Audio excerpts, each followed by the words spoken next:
Okay, this is the procedure for adjusting the power supply on Melco EMC10T. It also applies to the Melco EMC10T CE. Um, I will show you how to test and take voltages and adjust the power supply so it could work at its optimum performance. Um, Low voltage on a power supply could cause erratic failure, and it could cause other problems as well. So it's important for it to have the proper voltage adjustment. I'll also go through a procedure on how to clean the contacts on a certain area where false contact connection could also cause problems on this type of machine. So I'll go ahead and demonstrate how to do this. We're going to need a multimeter that measures voltage, DC voltage. So I'm using this A9681 smart multimeter, which I purchased at Amazon. I could give you the link of where to buy this meter.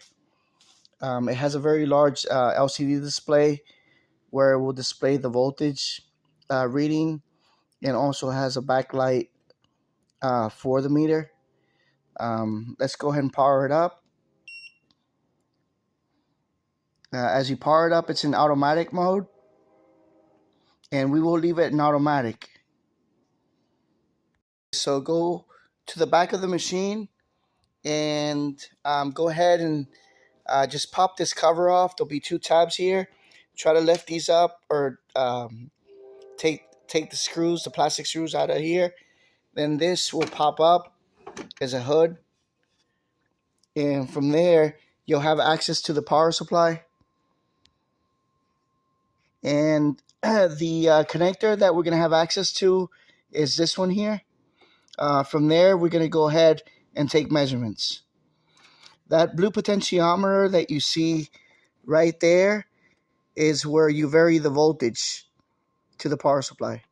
The LED, the red LED, is a status light for the power supply. Lets you know if the power supply is on or off.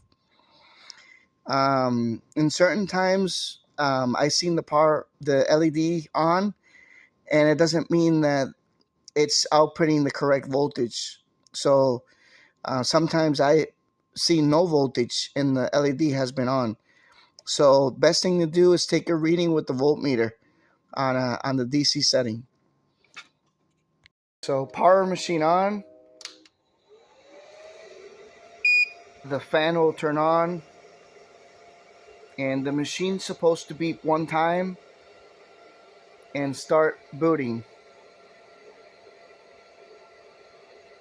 Currently on this model, I'm using a USB emulator. Once the machine boots, you'll hear a click of the solenoids, and on the screen it'll say powered on. That means the machine has turned on properly. Alright, so let's go ahead and take voltage readings now.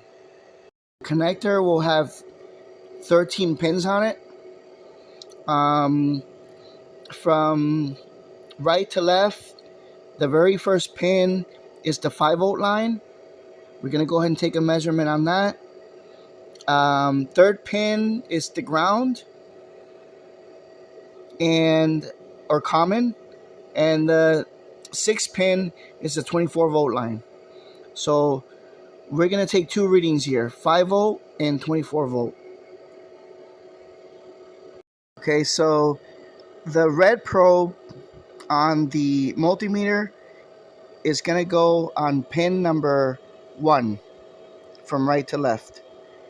And the black probe will go on pin number 3 from right to left, which is the common. From there, you will take a measurement. This current machine is giving me This one's giving me 5.2 volts. So anything around 5.1 to about 5.2 is a good measurement. Get yourself a long Phillips screwdriver measuring around 9 to 10 inches so you could make the adjustment. The point should be, I believe, a number 1 Phillips screwdriver. It has to be a small tip Phillips tip. Okay, now go ahead and put the Phillips screwdriver on the blue potentiometer. If you need to increase the voltage, you're going to go clockwise from the back. And if you need to decrease the voltage, you're going to go counterclockwise. Go make the adjustment at a very slow pace. Don't go too far out, or that could cause the power supply to shut down, and then you're going to have to turn it off and then back on again. Once you get to the desired voltage, between 5.1 to 5.2 volts, you have it set correctly, and that's where you will leave it. Now, to measure the 24 volt line, all you have to do is swap the red probe to pin number 6, which is the red wire on the plug. Leave the black common on number 3 where it's at. And from there, you should automatically get 24 volts.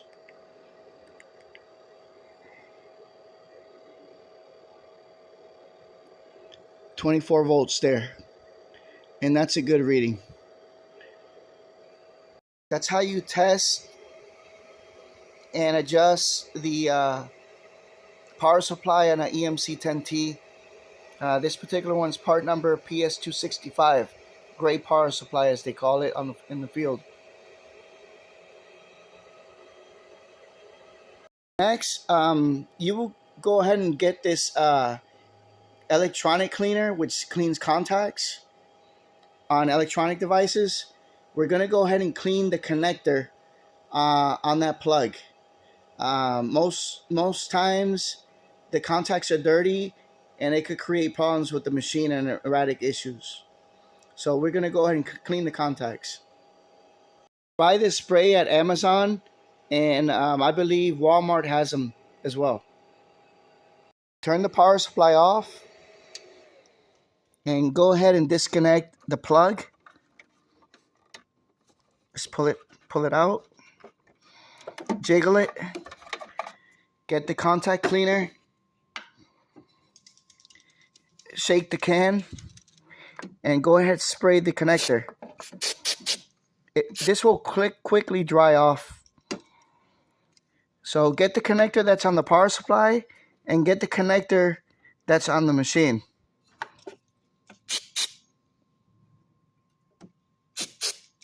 That's all you need. Just 2 small sprays. From there, go ahead and plug it back in there.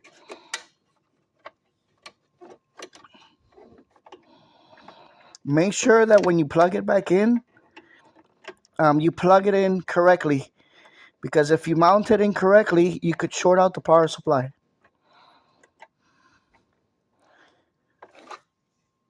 Another thing to check for is if you have a dead power supply where there's no power, you might have blown fuses and possibly a short.